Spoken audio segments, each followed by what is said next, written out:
What kind of rage could drive someone to shove an elderly man's wheelchair on a jagged gravel path, knowing he'd fall? In the quiet town of Willow Creek, where the scent of blooming flowers once promised peace, a single act of cruelty shattered the fragile harmony of a community.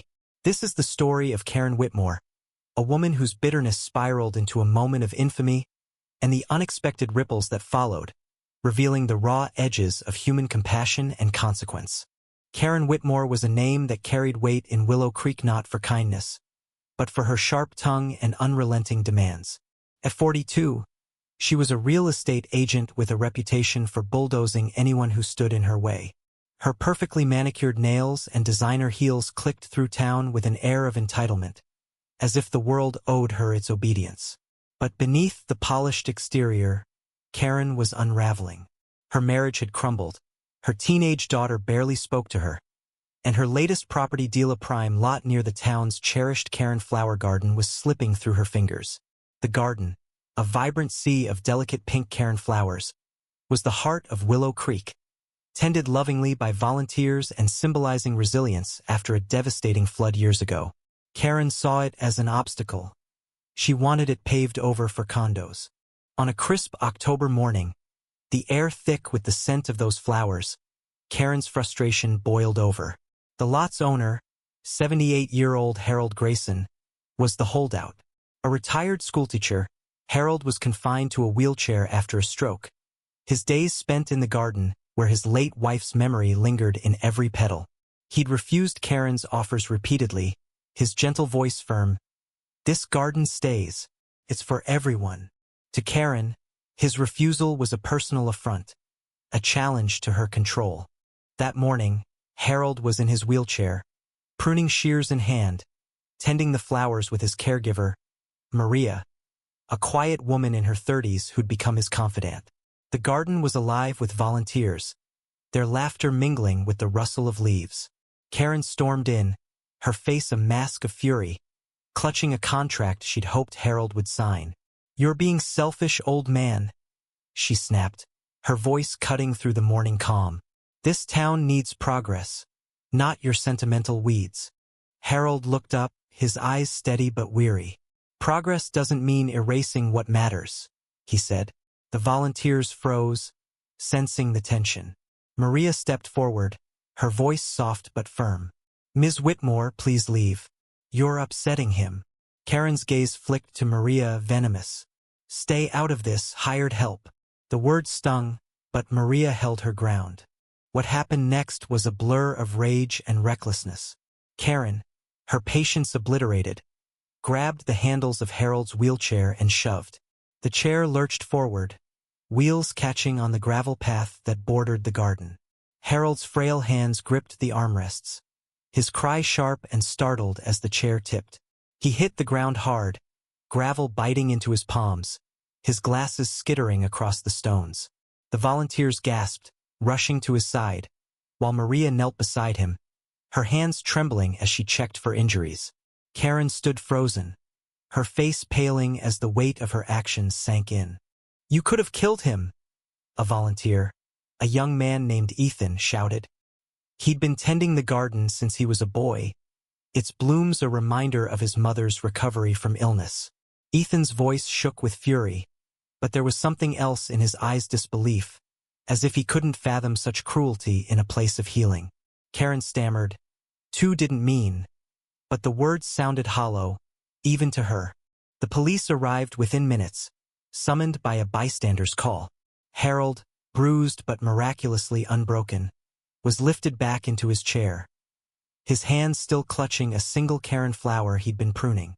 Maria's quiet strength held him together, her whispered reassurances a lifeline. Karen was arrested, her designer heels scuffing the gravel as she was led away, her face a mix of defiance and dawning regret. The town buzzed with outrage.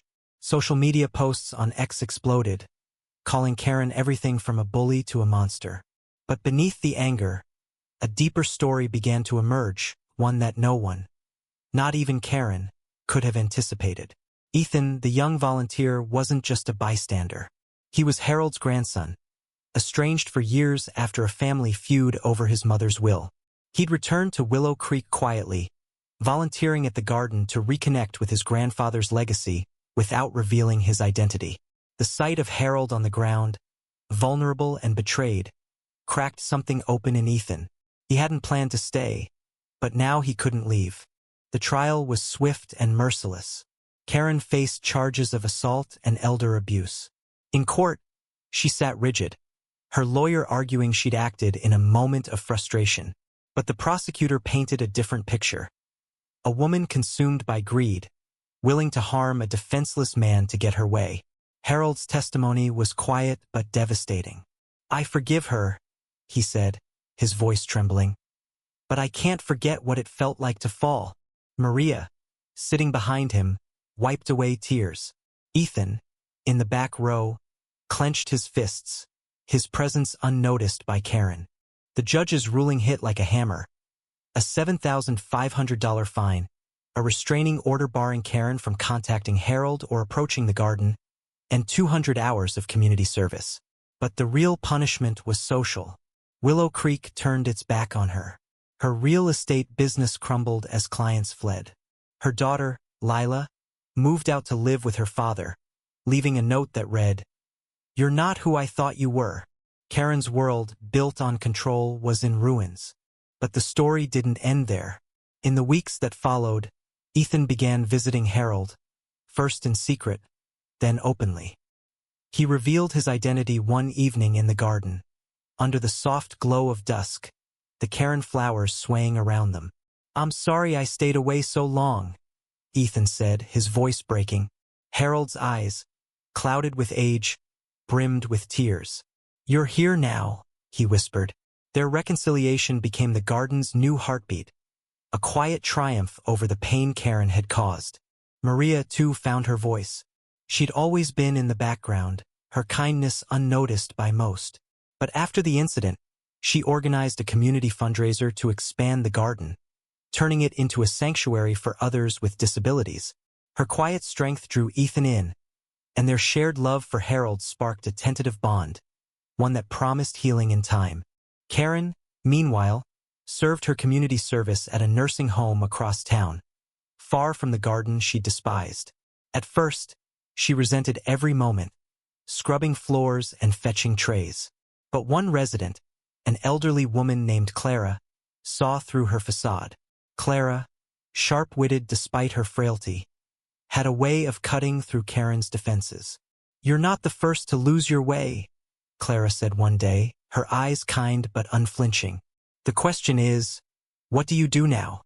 It was Clara who told Karen about the Karen flowers' history, how they'd been planted after the flood to symbolize hope, how each petal carried someone's story. For the first time, Karen listened. The twist came late, unexpectedly, when Karen found an old letter tucked into a book Clara lent her. It was from Harold's wife, written before her death, thanking the town for the garden. The letter spoke of forgiveness, of second chances, of roots that could grow even in broken soil. Karen read it alone in her apartment, the silence heavy with her mistakes. She didn't cry, she wasn't ready for that, but something shifted. She began volunteering at the nursing home beyond her required hours, not for redemption, but because it was the only place she felt human. The garden thrived without her. Harold, Ethan, and Maria tended it together, their hands weaving new memories into the earth. But the story's end was not triumphant, not neatly tied. Karen's fine was paid, her service completed, but the restraining order kept her from the garden, a permanent exile from the place she tried to destroy. She saw Harold once, from across the street, his wheelchair steady on the new paved path the community had built. He didn't see her, but his smile, surrounded by those resilient flowers, was a knife to her heart. Willow Creek moved on, its Karen flowers blooming brighter each spring. But for Karen, the gravel path was a memory she couldn't outrun, a moment of rage that cost her everything, and a fleeting chance at redemption she wasn't sure she deserved. The flowers stood as a reminder. Beauty endures, but so do consequences. Nd.